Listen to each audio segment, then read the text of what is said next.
Todo pasa en un lugar. El universo, en principio, la galaxia, el sistema solar, Y el único sitio que habitamos. este suelo bajo nuestros pies. Y nada es fijo en él. Todo cambia, siempre. Y nosotros cambiamos. Pero somos testigos y cartógrafos de cada paso andado. El paisaje, el territorio, el ambiente, las sociedades, las fuerzas que modelan la materia, nuestra mano entre ellas, y así, Nada es igual que ayer. ni la ciudad, ni el campo, ni los climas, ni la vista desde cualquier ventana. Pero podemos entender los por qué y los cómo, advertir el mañana. Porque todo siempre pasa en un lugar y en un tiempo. Acompáñanos a visitar la actualidad de las ciencias geográfica y ambiental con la guía de especialistas que, desde la interdisciplina, estudian los fenómenos sociedad-naturaleza con perspectiva espacial. Este podcast es producido por el Centro de Investigaciones en Geografía Ambiental de la Universidad Nacional Autónoma de México.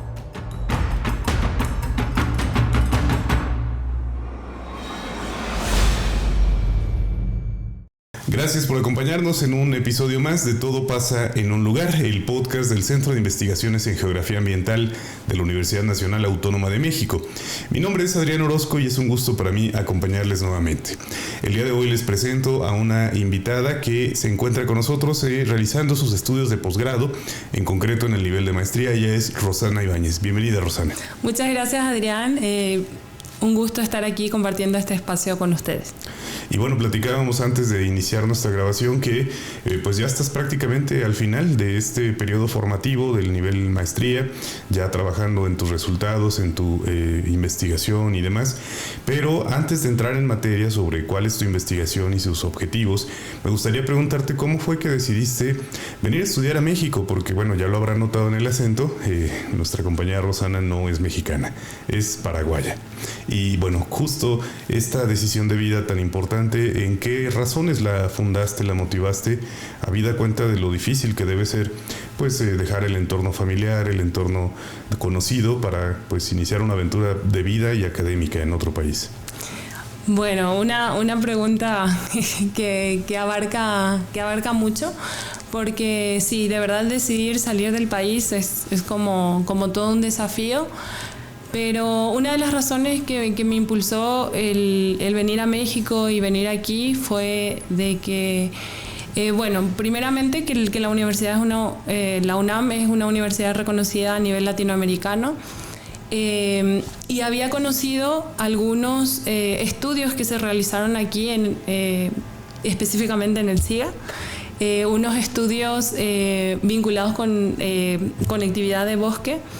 Entonces, como que tenía la intención de formarme en la misma escuela en donde se habían formado las personas a las que había leído durante la tesis de grado.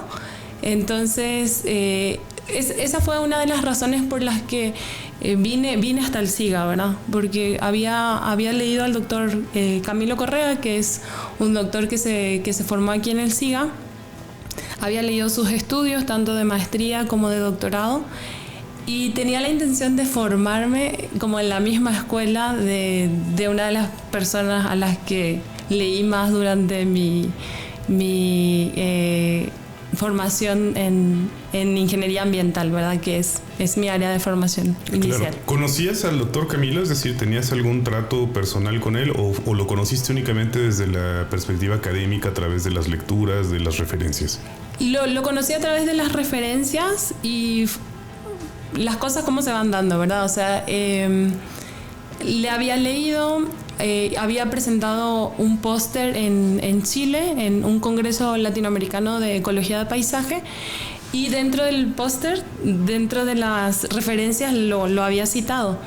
Entonces, gente del SIGA había ido en aquella oportunidad a Chile, a Temuco, en el 2016, y habían visto a quien había referenciado en el póster, y me habían comentado que le conocían al doctor. Entonces, como que también esas personas a las que conocí en esos años me habían enviado parte de las convocatorias del SIGA y parte de las convocatorias de los posgrados de la UNAM. Entonces, como que desde el 2016, ya egresada de Ingeniería Ambiental, estaba ahí como esa motivación de venir para el SIGA, o sea, muy específicamente. La historia que me estás contando, yo podría situarla en una ciudad, ¿no? O sea, como Morelia, de pronto decir, bueno, aquí algunas personas nos vamos a conocer sí o sí por las actividades que desarrollamos en ciertos campos. Pero estamos hablando de una coincidencia que involucró a 3 países y que involucró a un montón de gente de forma absolutamente casual y con el único hilo conector de los intereses académicos, ¿no? Qué interesante, sí.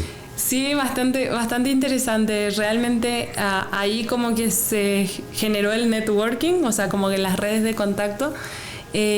Y inclusive, o sea, contándote un poquito más de cómo se fue dando este hilo o estas conexiones. Luego, yo formé parte de la Universidad Nacional de Asunción.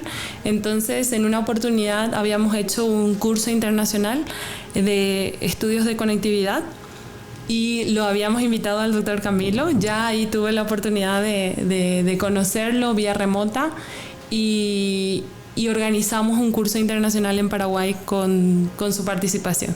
Qué maravilla, entonces ya la propia red de trabajo se fue afinando, de modo que llegado el día de tomar una decisión de posgrado, piensas inmediatamente en México, en la UNAM, en el SIGA, ¿no? Así mismo, o sea, esa fue como la hojita de ruta como para llegar hasta aquí. Sí, lo que quiero destacar es el aspecto absolutamente casual, ¿no? De todas estas conexiones, porque finalmente no es como que alguien te haya conocido y te haya invitado y te haya traído de la mano, ¿no? O sea, son decisiones que tú tomaste de manera autónoma y con base pues en intereses estrictamente académicos.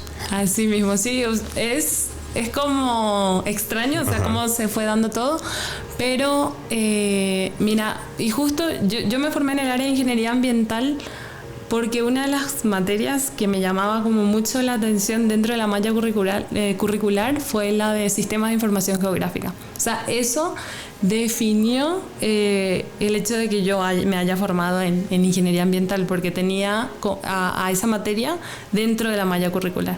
Entonces, como que indirectamente venía vinculada con la geografía, o sea...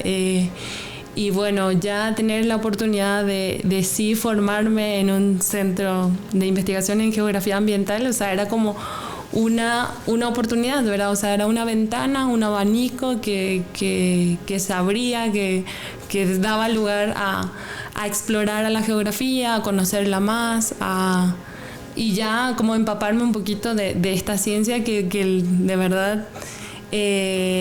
me gustó, o sea, una vez de que vine aquí al SIGA, realmente fue una experiencia formativa muy, muy interesante, pero también a partir de aquí también como que me plantean nuevos retos, nuevos desafíos, de seguir aprendiéndola, de seguir como conociéndola para aplicarla y a partir de ahí darle de las mejores utilidades que yo podría darle tanto como persona y profesional, ¿verdad?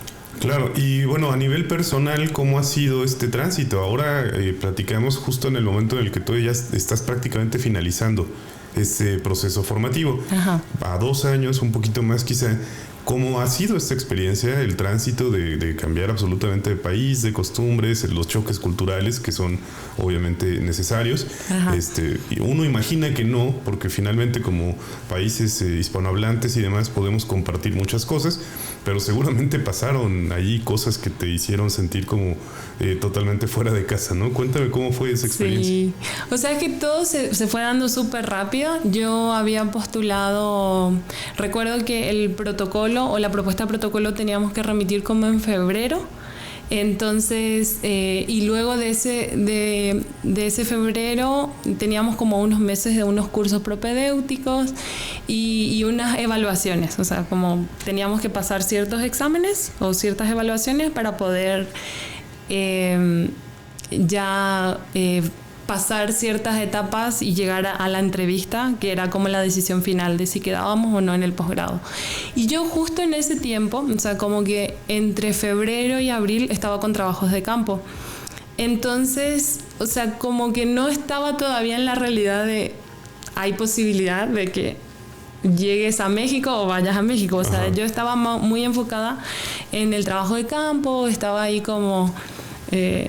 y sé que mis amistades y mi equipo de trabajo lo saben, ¿verdad? O sea, yo estaba a full con todos los trabajos que estábamos teniendo y a la par hacía las evaluaciones.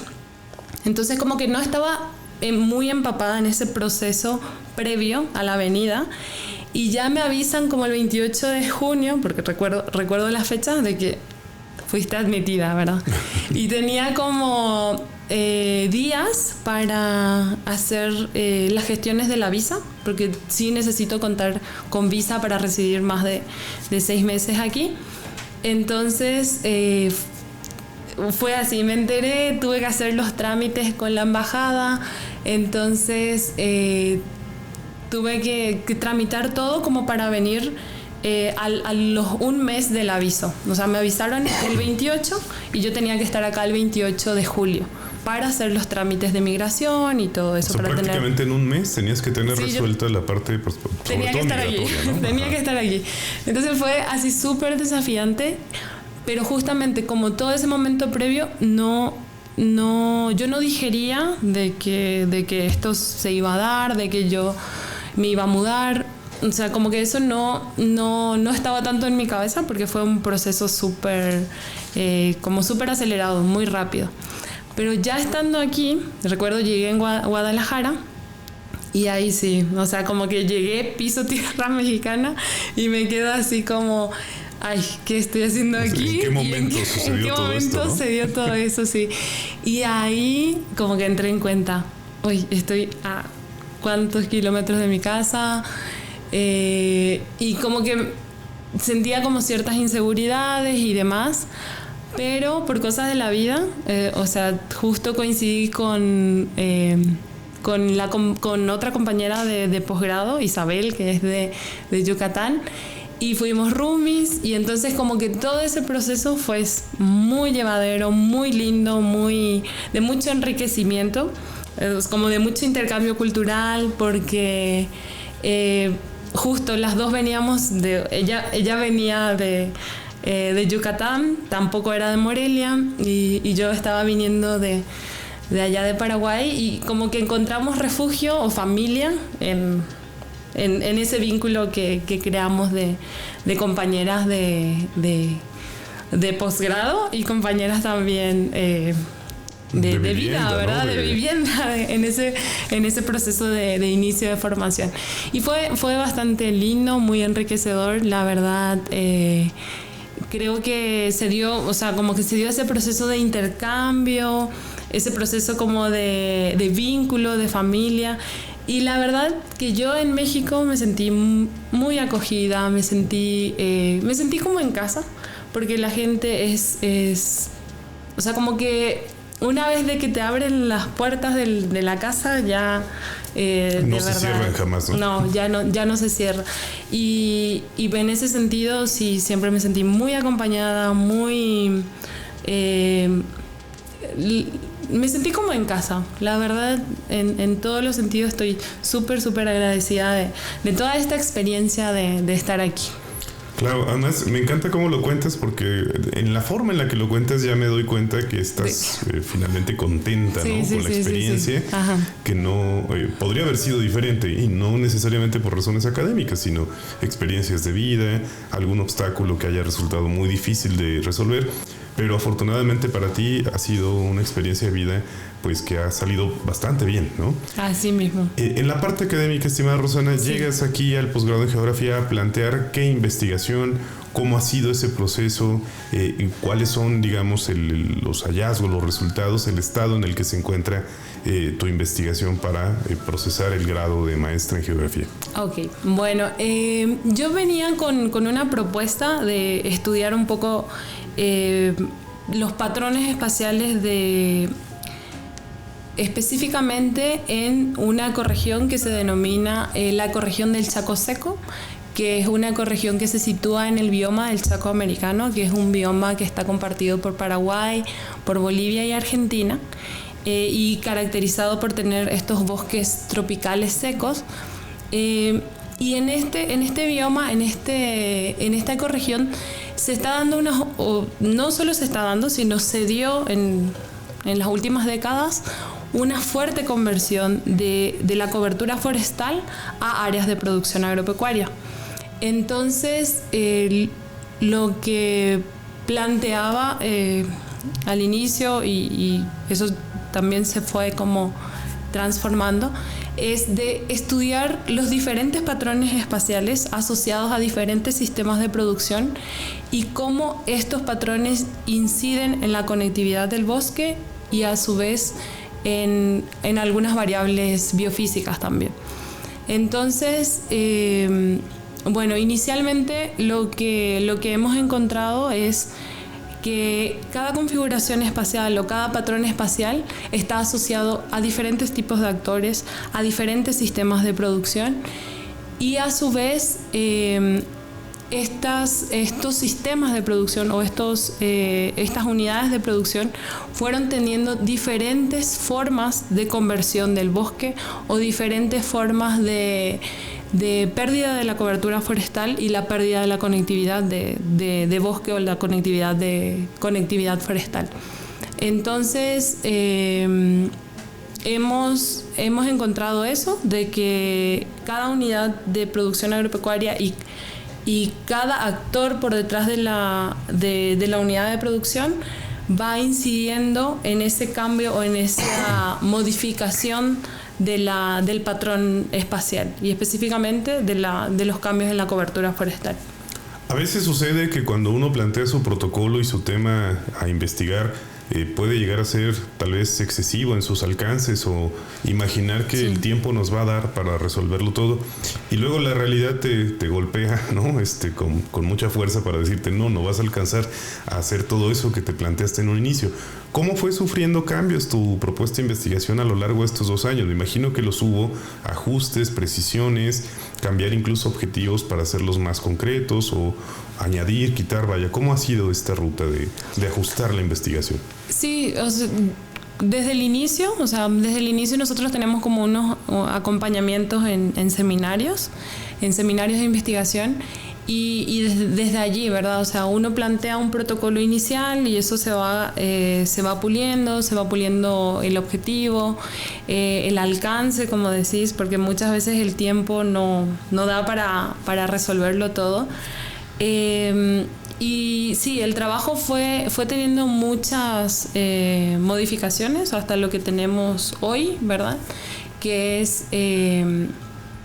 primeramente, analizar estos, como decía, los patrones espaciales en esta ecorregión del Chaco seco, y lo que fuimos haciendo es también hacer una caracterización de los sistemas de producción que nos dio lugar a las tipologías de sistemas de producción en esta ecorregión, específicamente situada en Paraguay, ¿verdad?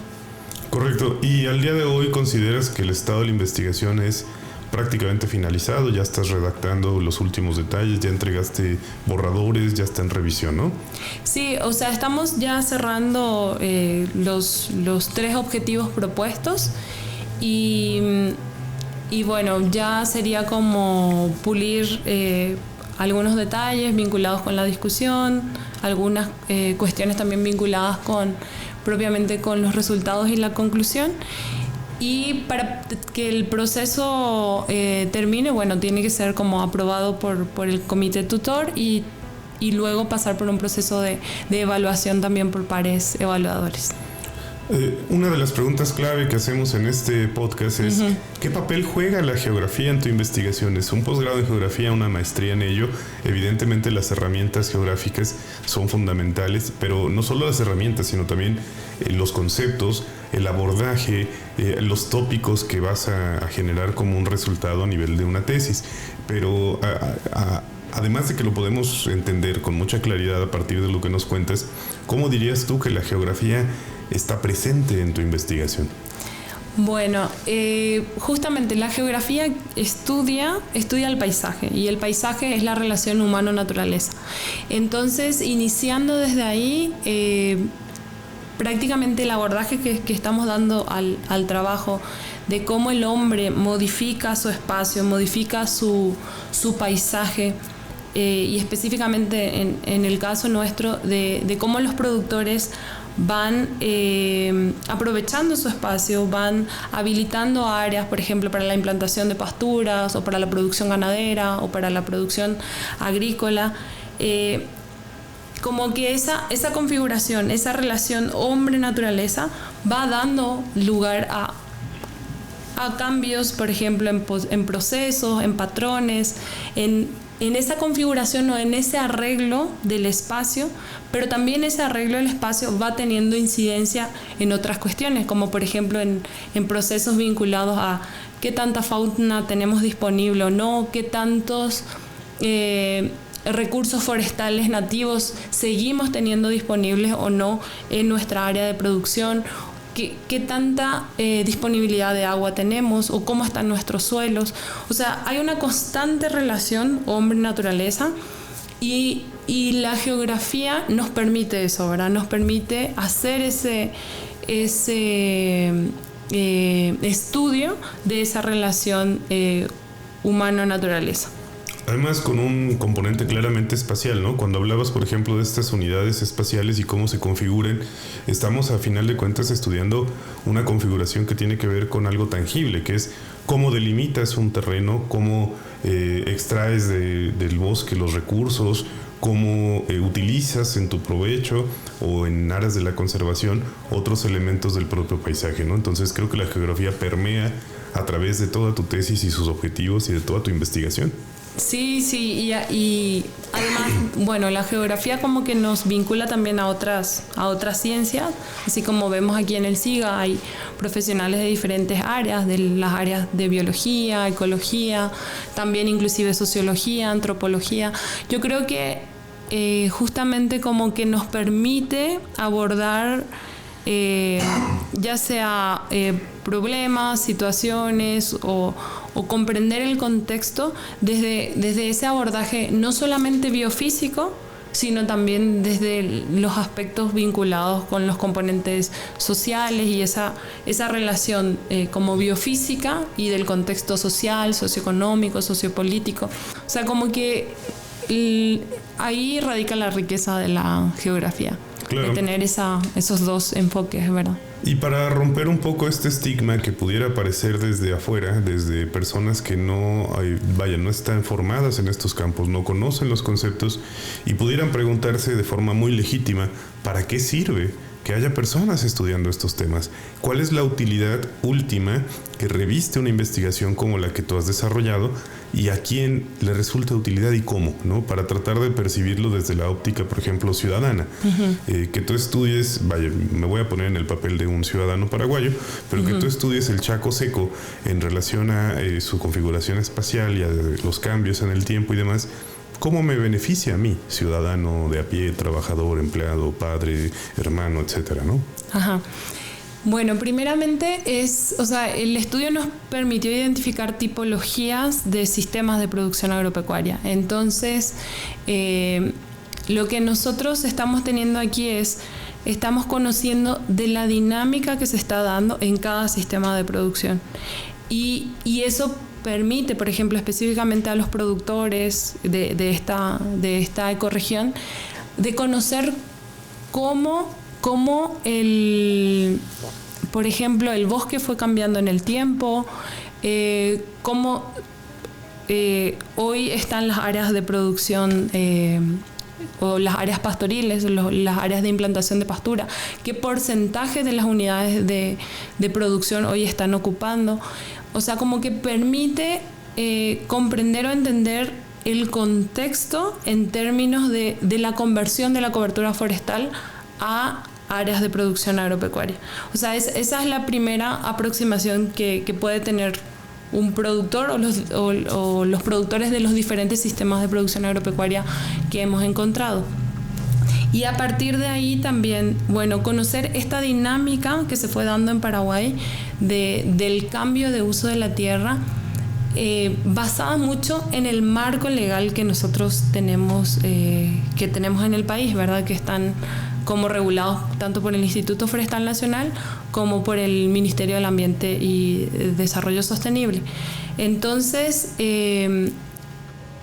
como conversábamos hace rato, justamente hay como una búsqueda de que la ciencia no es solo para los académicos, ni para las instituciones públicas, ni solamente para los tomadores de decisión de las instituciones gubernamentales, sino que tenemos que buscar de que realmente esta ciencia permee y llegue a los verdaderos tomadores de decisión en terreno, ¿verdad? Al productor, a que el productor entienda su contexto, que no solamente entienda su contexto desde el sistema de producción que él viene desarrollando, sino también el contexto de la región, ¿verdad? O sea, cómo están produciendo otros productores o otros grupos de productores. O sea, creo que justamente este trabajo, de repente si un productor lo ve, va a decir, bueno, este tipo de productor hizo la modificación del paisaje de esta forma, pero aquel productor de otra etnicidad o de otra organización social o que actualmente de repente tiene propiedades mucho más pequeñas, está desarrollando de otra forma su sistema de producción. Entonces nos permite como que los mismos productores vayan conociendo no solamente su contexto, sino el contexto de otros sistemas de producción de la ecorregión. Y eventualmente extraer de ello nuevas prácticas, incorporar otros mecanismos, identificar que su productividad, rendimientos, ingresos pueden incluso incrementarse a la luz de ciertas prácticas que puedan ser benéficas a este esquema, ¿no? Y además pensar también en el escenario de la conservación, es decir, una visión estrictamente extractivista podría asumir que la productividad y su incremento es el máximo beneficio y la búsqueda hacia la que nos dirigimos, pero lo cierto es que también conservar tiene un beneficio para la producción. Las prácticas de tipo sustentable generan valor agregado, te colocan quizá en otro tipo de mercados y eventualmente también puede redundar en beneficios tangibles, económicos, ¿no? Sí, justamente al identificar estos diferentes sistemas de producción y cuando los productores pueden conocer el contexto de otros, también se da este proceso como sería como de intercambio, ese proceso de conocer qué hace el otro, qué hace en términos de tanto en términos productivos como en términos de conservación, como en términos, si lo vemos desde la esfera de la sostenibilidad también, de qué buenas prácticas hace en términos sociales o qué buenas prácticas están haciendo en términos de conservación, en términos ambientales y en términos económicos, ¿verdad? Yo creo que, justamente al identificar diferentes sistemas de producción, se puede dar este proceso de intercambio entre productores e identificar qué estrategias están utilizando otros grupos de productores ante ciertas situaciones, tanto por ejemplo en el caso de conservación, qué elementos del paisaje están conservando o si están haciendo algún tipo de sistemas de producción diferente como los sistemas silvopastoriles o qué están haciendo en términos de cosecha de agua de lluvia. Ese proceso de intercambio es muy enriquecedor y considero que sí es un camino que se puede dar a partir de aquí. La idea es socializar esto, que una vez de que nosotros tengamos los resultados, no solamente, los resultados completos, así, como el producto completo, no solamente publicarlo a nivel revista o como meramente como para la parte académica, sino que hacer ese trabajo de difusión, una difusión en campo, una difusión con los actores, con la gente con la que estuvimos también haciendo los relevamientos de la caracterización a través de las entrevistas, compartir y difundir con ellos parte de lo que es el resultado de este trabajo. Déjame rescatar algo que mencionamos un poco de pasada, pero que es muy, muy significativo.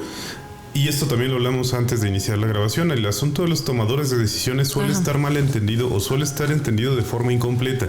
Cuando uno dice tomadores de decisiones, piensa, por ejemplo, en los políticos, ¿no?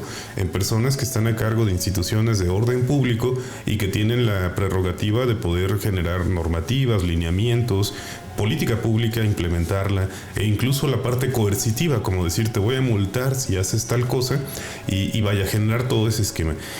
Otro tipo de tomadores de decisiones quizá los asumimos relacionados con el poder económico, entiéndase empresas, consorcios, multinacionales y demás, los medios de comunicación por su capacidad de penetración e influencia. Vaya, miles de formas que podemos pensar para hablar de tomadores de decisiones, pero casi siempre se nos va a olvidar que el primer tomador de decisiones es la persona pues a pie de la problemática, y eso es el dueño de una parcela, el que trabaja en ella, quien tiene a su cargo la producción agrícola o ganadera y que finalmente ejecuta todos los días una serie de decisiones que pueden o no ser sustentables, que pueden o no ser pragmáticas, o que pueden o no estar apegadas a principios técnicos o a principios de otra índole, ¿no? Entonces, ese tomador de decisiones, que a final de cuentas es la persona de quien yo hablaba, el ciudadano, la persona que en su cotidianidad necesita entender mejores formas para pues existir en su esquema productivo y como ser social, como ser político, como ser económico, ¿no?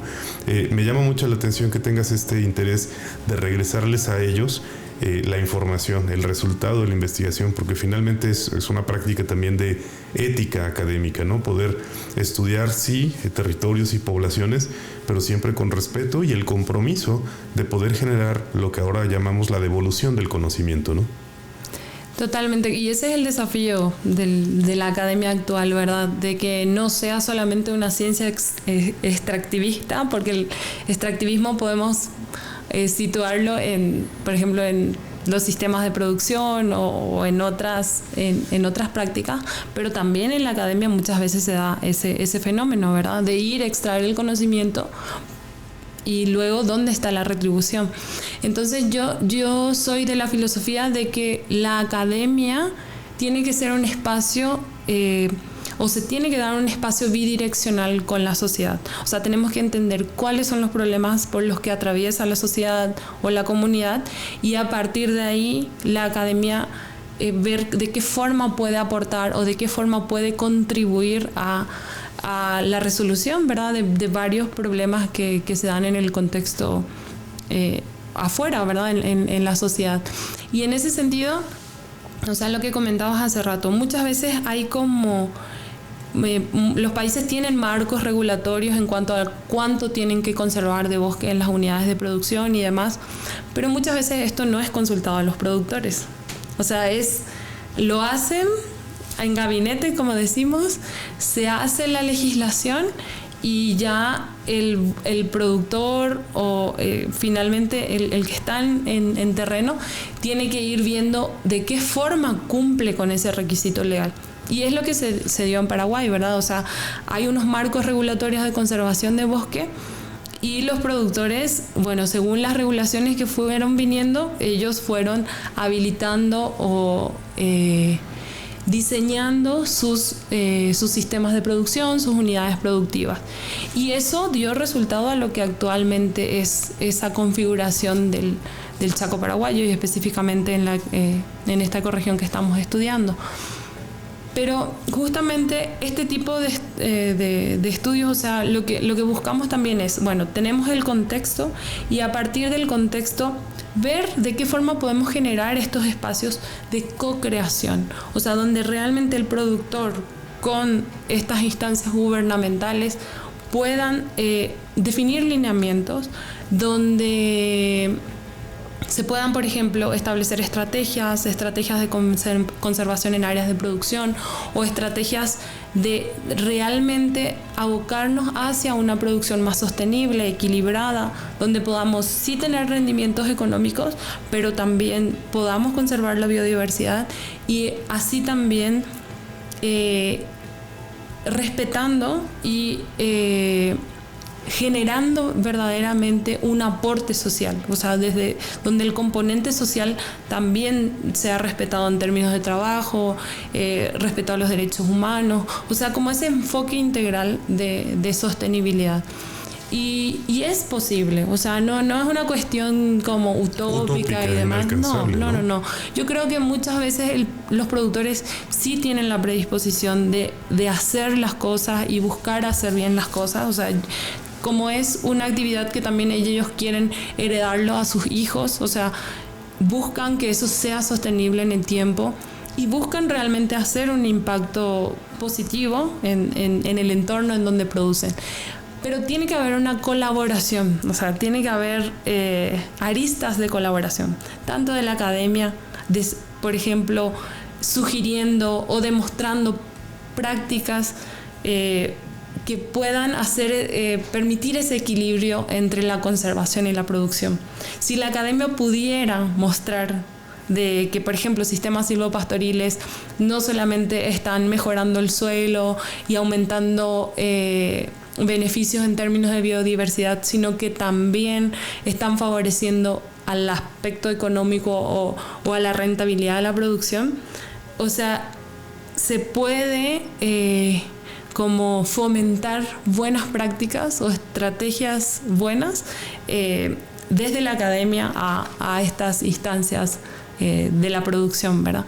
Es una cuestión como de intercambio. Ajá, pero sí. así como lo planteas, también me da la impresión de que un trabajo como el tuyo puede perfectamente articular ese a veces vacío que existe entre, digamos, la sociedad y los tomadores de decisiones de índole político, de índole gubernamental o de índole regulatorio. Porque, como bien dices, muchas veces podría diseñarse una política pública desde escritorios y no desde el campo, ¿no? Desde la actividad real, cotidiana, sus problemáticas, sus entendimientos, su cosmovisión, incluso la etnicidad y cuestiones que tienen mucha relevancia a la hora de tomar decisiones sobre, por ejemplo, los usos productivos de sus tierras. Luego, entonces, un trabajo como el tuyo puede funcionar perfectamente como ese camino que una a las dos fases que naturalmente caminan por vías separadas, que es la decisión, digamos, regulatoria y la vida cotidiana de las y los productores en una zona concreta con sus problemáticas concretas. Y hablábamos de tomadores de decisiones. Claramente tú le hablas a los dos tipos de tomadores de decisiones, porque perfectamente puede alguien en un ministerio tomar esta investigación, verificar su origen, qué tan fidedigna es en términos del origen de sus datos, su trabajo de campo y demás, y utilizarla como un insumo que les permita actualizar panorámicas que quizá no se han actualizado en mucho tiempo. Tú hiciste una revisión que tiene que ver desde 1985 hasta el 2020 y algo, ¿no? Más o menos. 2023, sí, 2023. Así mismo. Entonces, es posible que este insumo no exista hoy en los archivos de un ministerio y tú puedas llegar a ofrecérselos y decirles, aquí está, pueden contar con esta información actualizada y a la par, pues, promover los intercambios, digamos, productivos y provechosos para todos los involucrados. Sí, fíjate, cuando nosotros, bueno, el estudio sí se desarrolla desde 1985 al 2023 en 4 cortes, pero justamente, o sea, en el tiempo en el que empezábamos la investigación, sí, estos datos directamente no estaban disponibles en plataformas. Hoy Paraguay sí ya cuenta con una plataforma que disponibiliza, por ejemplo, la cobertura forestal. Eso fue publicado como hace unos pocos meses. Entonces, hoy esa información ya está de acceso al público, o sea, la emitida por el Instituto Forestal Nacional. Pero, bueno, en el marco de este trabajo, de esta investigación, sí tuvimos que generar nosotros los datos para poder hacer este análisis.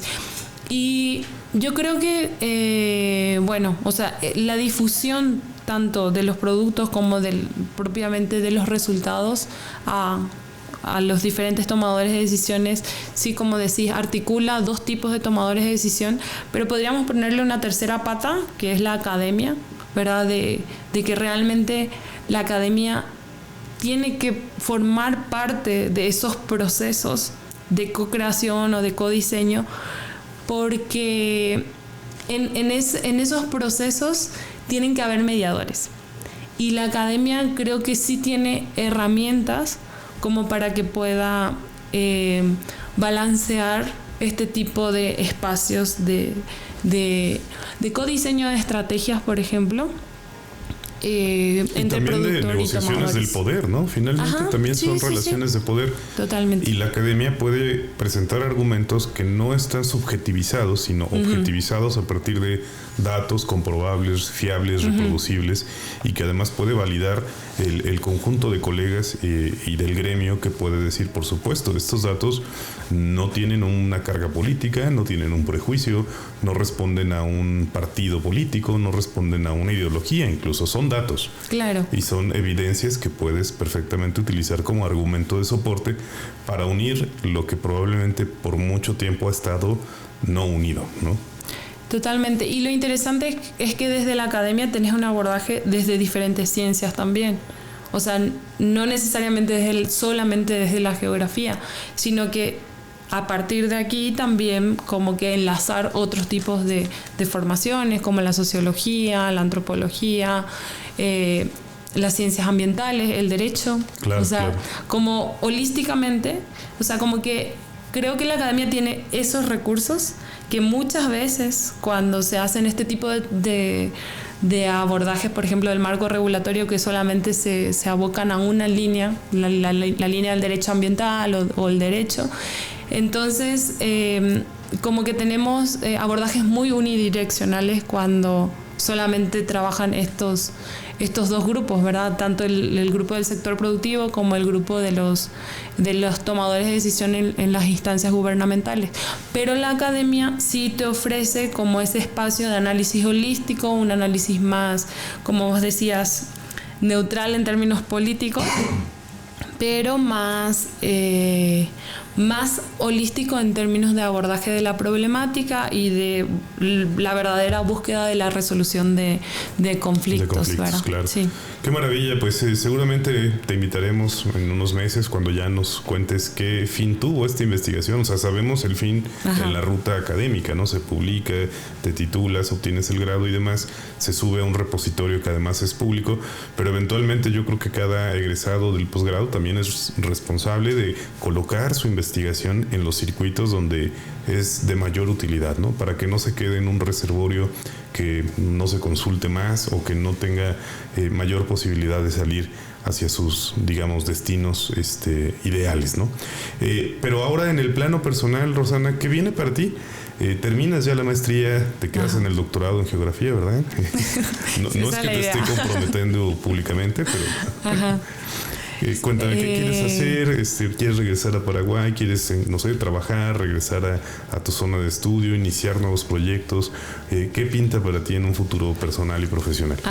Bueno, particularmente hoy, o sea, estoy postulando a varios proyectos, tanto aquí en México como en Paraguay, así que inicialmente sí estoy en búsqueda laboral y ya cerrando esta etapa, bueno, mis proyectos son más o menos seguir trabajando un poco y postularme sí a un doctorado por lo menos en los próximos un año, ¿verdad? Para seguir formándome, porque justo una de las cosas que aprendí aquí también es, yo no venía con esas intenciones, o sea, yo venía con la intención de formarme en la maestría y ya luego dedicarme laboralmente, pero también veo ese desafío de la academia, tanto, o sea, por ejemplo, en mi país son pocas las mujeres doctoras, son pocas las mujeres que obtuvieron un doctorado y tenemos mucho desafío en las universidades públicas, tanto en desafíos en términos de ofertas de programas de posgrado. Sí estamos contando, por ejemplo, con financiamiento para poder estudiar en otras universidades del mundo, pero hay que fortalecer los actuales programas de posgrado con los que se cuentan en las universidades públicas del Paraguay. Y entonces, como que tiendo hacia ahí, ¿verdad? De tratar de formarme más también como para que yo pueda ofrecer lo mejor allá, ¿verdad? O sea, en términos académicos. Sí, no puedo decir concretamente de dedicarme a la vida académica en un 100%, pero si las condiciones se dan y si puedo desarrollarme en ese camino, la verdad que sería súper enriquecedor, porque soy como que tengo, la verdad, esas ganas de que el joven rural paraguayo, de que la joven rural paraguaya puedan acceder a la universidad, mejorar su calidad de vida, pero así también que puedan seguir formándose más para acceder a más oportunidades profesionales, tanto en el país como en la región, ¿verdad?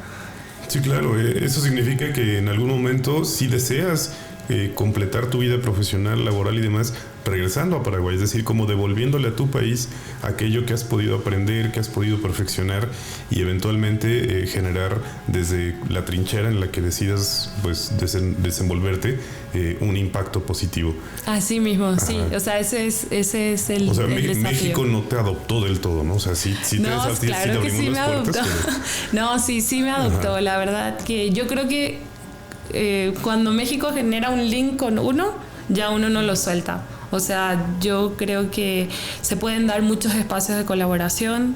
O sea, yo vengo de la Universidad Nacional de Asunción, es una universidad pública también. O sea, se pueden dar espacios de colaboración, claro. De intercambio, inclusive no solamente a nivel académico, también a nivel de proyectos con organizaciones no gubernamentales o inclusive organismos de cooperación interinstitucional o internacional.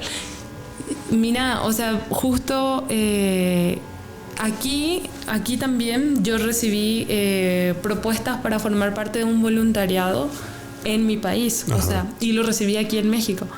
Entonces, o sea, como que las redes están y soy de la filosofía de que las universidades latinoamericanas debemos como unirnos, debemos colaborar, debemos generar conocimiento de forma compartida, hacer ese intercambio académico fuerte, o sea, que haya un mayor flujo entre... O sea, México tiene un potencial gigante y puede aportar muchísimo a América del Sur. Entonces, como que creo que ese intercambio se puede dar y ese link va a estar. O sea, en ese sentido, digo, México sí me adoptó. El link con México, yo creo que eso ya no se pierde, ¿verdad? Sí, yo recuerdo cuando te conocí recién en tu ingreso, tenías unos días quizá de haber bajado del avión allá en Guadalajara. Ajá. Ya estabas pues muy cerca de esta compañera a la que nos platicaste, de Isabel. Ajá. Porque se sentían arropadas una a la otra en términos de ser pues una persona foránea en un lugar nuevo, buscando seguridad, ¿no? Y te hice una broma sobre el asunto de comer tacos, ¿no? De decir, los mexicanos, o sea, te vuelves mexicano el día que puedes comer tacos parada, con tu refresco en una mano, el plato en la otra y además como de ladito, ¿no? Sí. En ese sentido yo creo que has tenido esta experiencia y bueno, yo creo que estos vínculos en efecto ya no se deshacen, ya no se pierden porque van a acompañarte en el futuro profesional y académico y pues felicitarte por este gran ejemplo de vida, de fortaleza, de valentía, porque también pues no es sencillo, ¿no? Como mujer sola, cambiar de país, arriesgarte a un montón de cosas e ir solventando obstáculos paulatinamente, aun cuando tengas un apoyo institucional y haya gente que te va recibiendo con mucha empatía y solidaridad. Lo cierto es que son temas también difíciles, ¿no? Uh-huh. En asuntos incluso de la brecha de género de la que me hablabas en Paraguay, no debe ser la regla, ¿no? Ni lo más común del mundo uh-huh. que de pronto una chica diga, me voy a estudiar fuera y me voy a otro país completamente, ¿no? Incluso, no sé, si sufriste alguna resistencia quizá familiar o de tu entorno que dijera, oye, ¿por qué no buscas opciones acá? Todo ese tipo de cosas. Sí, o sea, yo creo que la sociedad sí no está preparada como para decir, bueno, me voy a dedicar a la vida académica, voy a hacer la maestría, voy a hacer el doctorado y voy a salir del país. O sea, como que eso de estudiar en la universidad, o sea, ya formarte como para la licenciatura ya es como de repente puede ser un ruido para muchas familias y luego formarte otros 6 años más, o sea, puede ser un ruidazo. Claro. O sea, de un ruido a un ruidazo. Entonces, sí, socialmente, más en un contexto rural, es de verdad que sí puede ser un ruido fuerte el hecho de que una mujer quiera salir y formarse y dedicarse a la vida académica o profesional. Pero en mi contexto familiar, la verdad que yo estoy muy agradecida con las oportunidades que me brindaron, con las puertas que me abrieron y con el apoyo que me brindaron, porque una vez que yo no había contado a nadie de mi proceso de postulación, solamente mi equipo de trabajo, el equipo de trabajo con el que estaba yo haciendo los trabajos de campo y demás, sabían que yo me estaba postulando porque sabían de las evaluaciones, claro. De ahí sabían. Pero sí, yo no había comentado a nadie, o sea, ni a mi familia. Y ya una vez que me admitieron, bueno, un mes antes de venir acá, le agarro y le digo tanto a mi mamá como a mi papá. Y me aceptaron y me apoyaron, ¿verdad? O sea, estábamos en un contexto familiar un poco difícil, complicado, que sí necesariamente yo requería de ese apoyo y de esa por lo menos de sentirme segura de que las cosas allá iban a estar tranquilas como para que yo pueda venir hasta acá. Y las cosas se dieron, la verdad que siempre conté con el apoyo de mis padres, de mi abuela, que es una persona muy cercana a mí porque prácticamente me crió. Y entonces de todo mi círculo familiar, de mi núcleo familiar, siempre recibí muchísimo apoyo y como que quiero de verdad que muchas otras jóvenes puedan tener esa experiencia de salir, de formarse, de conocer. Claro. Porque muchas veces limitarnos ahí en un espacio reducido, pequeño, como que no nos da una visión del mundo y una visión de otras realidades, ¿verdad? Por supuesto, y seguramente este video lo van a ver allá, ¿no? Sí, tu abuela, tus padres, tus amigos. Desde aquí les decimos, pues misión cumplida y Rosana va por más, todavía. Muchísimas gracias. Muchísimas gracias por aceptar esta invitación, Rosana. Por supuesto que vamos a seguir en contacto, te seguiremos invitando. Queremos que nos cuentes hacia dónde va esta ruta de investigación personal de vida y además me voy a permitir usar tu ejemplo de vida, si así nos lo autorizas, en términos de hablar del posgrado en geografía para estudiantes que no son mexicanos, ¿no?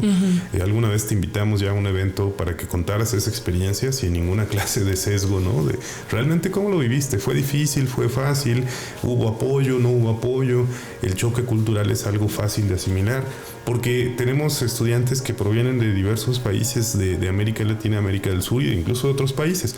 Pero pues suena difícil en primera instancia pensar en esto, ¿no? Y hablar de tu experiencia es hablar de una de las mejores experiencias, sin duda, y no solo es producto del azar o de la buena suerte, también es un producto de un trabajo sistemático, de un acompañamiento institucional, y queremos pues romper esa barrera que pudiera existir en alguien diciendo, no, es que ir a estudiar a México, ir a estudiar al SIGA, a la UNAM o a otras universidades, no necesariamente la UNAM, es algo imposible de lograr. Se puede, hay acompañamiento, hay esquemas y finalmente, si es su deseo hacerlo, existirán las condiciones para ello sin que se vuelva pues una tortura o algo muy difícil de conseguir, ¿no? Entonces, muchas gracias y bueno, pues nos escuchamos, nos vemos, según sea el caso, en nuestro próximo episodio. Con este episodio estamos ya en el número 5 de la primera temporada. Las temporadas de este podcast están planteadas para 10 capítulos, entonces estamos a la mitad, es el último del año del 2024, nos veremos ya en 2025, así que aprovechamos para desearles a todos y a todas nuestros seguidores que tengan un excelente cierre de año y un mejor inicio del 2025. Y recuerden, todo pasa en un lugar y añadimos en un tiempo. Hasta la próxima.